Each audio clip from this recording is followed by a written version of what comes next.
Hello, today's lesson is on solving systems of equations using Cramer's rule. So the idea for today's lesson is to figure out how we can use the matrices as a way to solve systems of equations. So we're going to start out by learning some background knowledge, and then eventually by the end of this unit, learn how to solve a system of equations with two variables using matrices, which we call Cramer's rule. So that's the goal, and let's see how we can do with this. And this is connected to last week's lesson on solving systems of equations.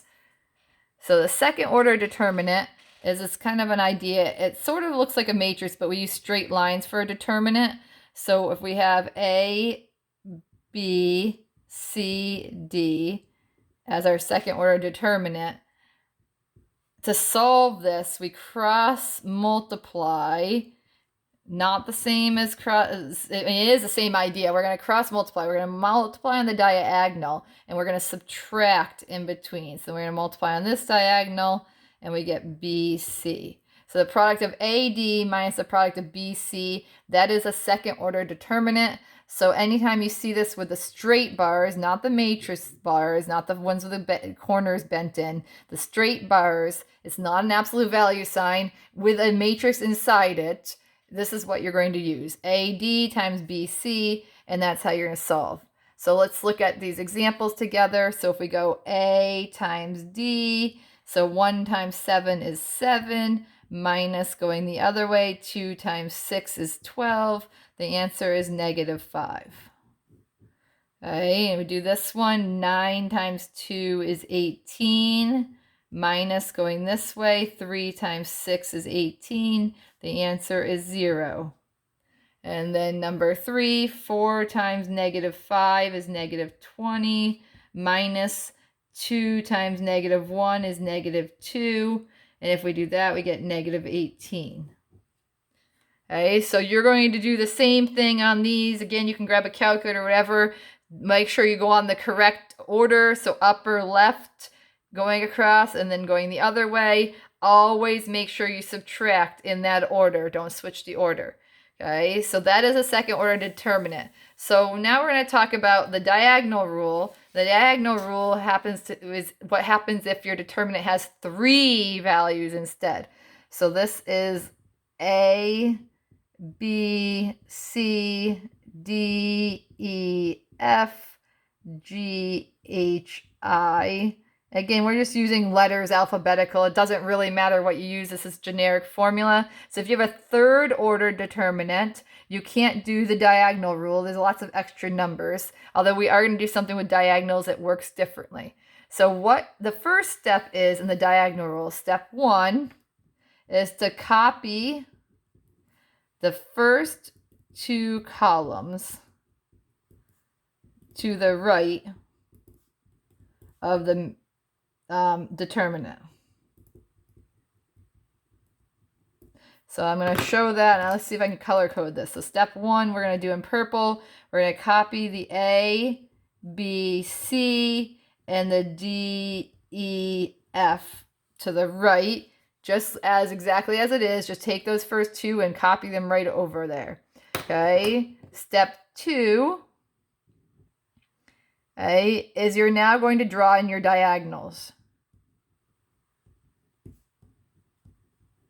And I again suggest doing different colors. So I'm going to draw my diagonals in one direction in red, and I'm going to draw my diagonals in the other direction, I guess, in yellow. So hopefully you can see that so that it's kind of clear.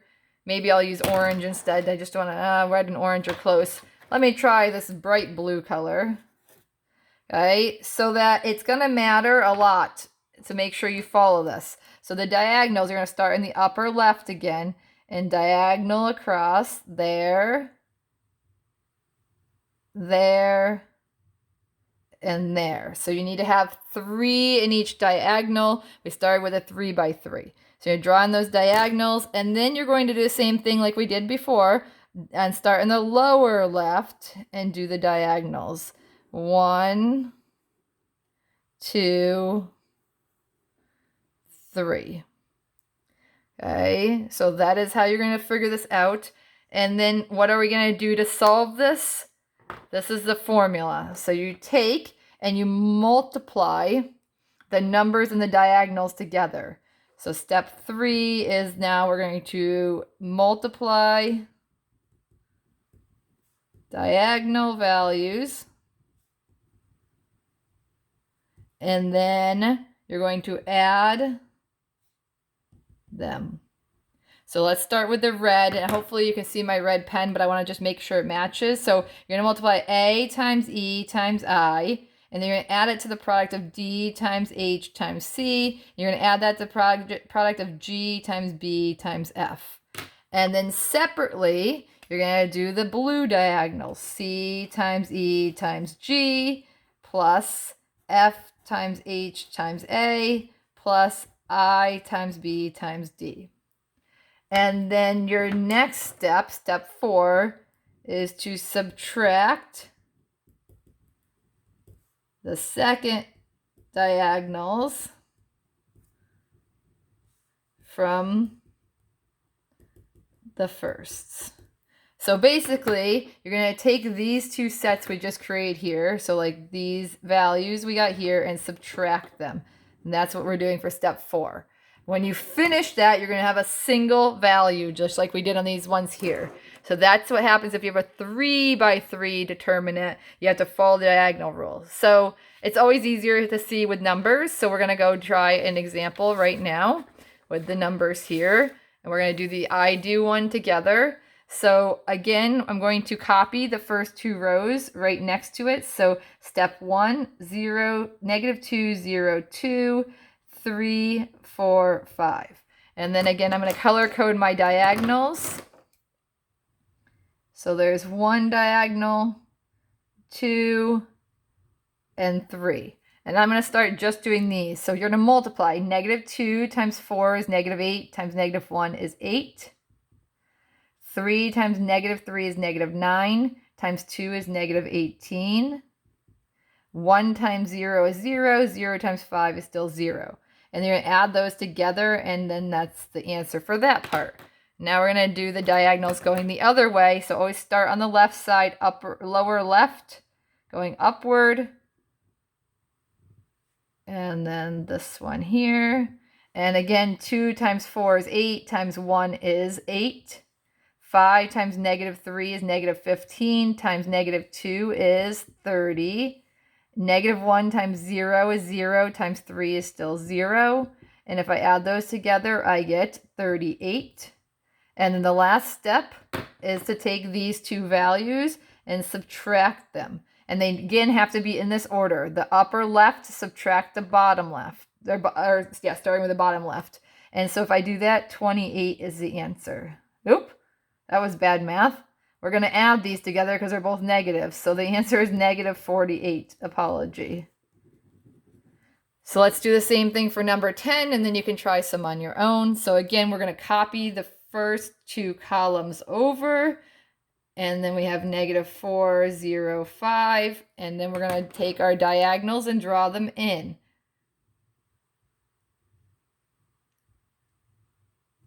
And then we're going to solve. 2 times 0 is 0. 0 times 7 is 0. -4 times 9 is -36. -36 times -1 is +36. 1 times 3 is 3. 3 times 5 is 15. And then we're going to add these, and that's going to give us a total of 51.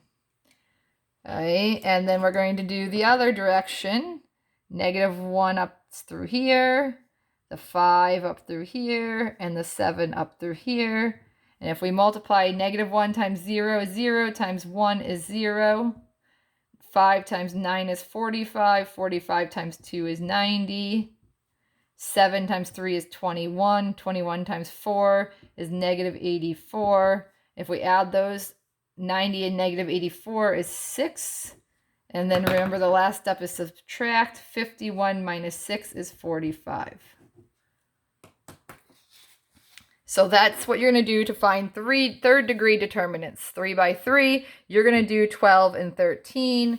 And now Cramer's rule. So Cramer's rule is a special way to solve systems of equations.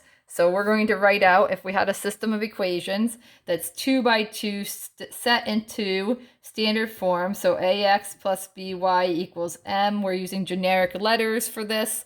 Fx plus gy equals n. I don't know why we picked these letters, but it's a standard equation for it. So we have two systems equations set up in standard form to find the value of x and y.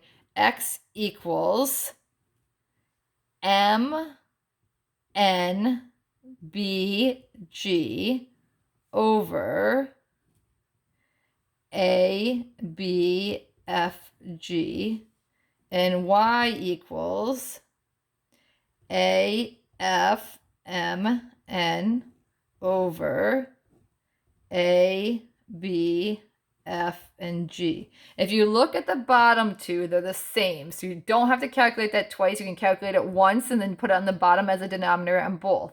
And what that is just taking away the x and y. So if I cover up this side and take away the x and y, see the a, the f, the b, the g.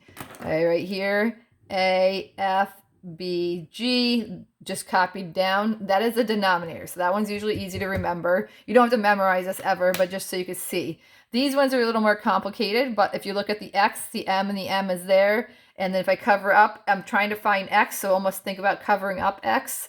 So you got the m and the n, and then the b and the g. If I want to find y, I cover up y. I have the a and the f. I'm probably blocking things. A and the F and the M and the N. So that's kind of why it all comes together. And this is obviously proven math, but for you, it's just remembering or using a formula. So that's the formula. How do we use this to solve a system of equations? Well, let's look at number 1 on the next page. I'm going to keep the formula right here, and you can always have your stuff in front of you. So we're going to set this up. So let's label A, B, and then this is M, and this is F, G, and N. And remember that the signs go with the numbers. So let's find X is equal to M, which is negative 14, N, which is 0, and then B, which is negative 3, and G, which is negative 1. And then this is over A, which is negative 2, B, which is negative 3, F, which is 4, and G is negative 1. And if you remember, this is from the first page. We multiply on the diagonals. Okay, and we go upper left first. So negative 14 times negative 1 is 14. And we subtract 0 times negative 3 is 0. So we get 14 on the top. And then the denominator, negative 2 times negative 1 is 2. Minus, going this way, 4 times negative 3 is negative 12. So that's 2 plus 12, which is 14. 14 divided by 14 is 1. So we found our value for x. Now we're going to do y. Let me slide this up just a little bit so we can make sure we don't lose it. So y is A, which is negative 2, F, which is 4, M is negative 14, and Y is 0. And we're going to put that over 14. We don't need to recalculate the denominator. Remember, we said it's going to be the same. So then we do our diagonals. Negative 2 times 0 is 0, minus 4 times negative 14 is negative, sorry, I lost track, negative 56. So then that's over 14. This is going to become 56 over 14, which is 4. Okay, so now we have our value, and we're going to then write our answer as xy, because it's a coordinate like we learned about when we were solving systems equations. So there's the answer. You can check it. Negative 2 times 1 is negative 1. Minus 3 times 4 is 12. Negative 1 minus... Negative 2 times minus 12 is negative 14. 4 times 1 is 4. Minus 4 is 0. So you can see, so it's another way to solve systems of equations instead of doing substitution or elimination. It's not probably all that much easier for systems of 2, but it can become much easier for bigger systems, which we'll get into as we keep moving along. So let's look at the next one. And again, we're going to put x equals, and we've got A, B, M, N, F, and G. And for this one, for the x, it's M, 9 over negative 42. And then B is 6 over negative 4. On the bottom, we have A, B, F, and G. And let's see. I calculated this out, so I'm just trying to cheat a little bit here. So moving this right along, this would be negative 36 minus going this way is negative 252. If I add those together, I get positive 216. And if I do the bottom, I get negative 24 minus a 24, which is negative 48. And if I divide those out, I get 4.5. So that is the x value. And then to get the y value, again, the bottom is negative 48 because we solved that already. So we just have to do the top, which is going to be A is 6, F is 4, 9, and negative 42. And when I solve that, I get 6 times negative 42 is negative 252 minus 4 times 9 is 36, which gives me negative 288 over negative 48, which is 6. So my answer is 4.56. So you can do the other two. And then there's one more section here with area of a triangle. The area of a triangle can be found using a third order determinant. The formula is to take 1/2 times, if we think of the vertices as a triangle as A, B, C, D, and E, F, we plug those in right down in order, A, B, C, D, E, F, and we put 1s here, and then we solve and multiply by 1/2. So let's do 22 together, and then you'll do the other one on your own. A, B, C, D, E, F. So we make a third order determinant, 3, 5, 1, 6, negative 5, 1, negative 4, 10, 1. All right, and then if you remember from the previous page, we copy the first two columns down, 3, 6, negative 4, 5, negative 5, 10.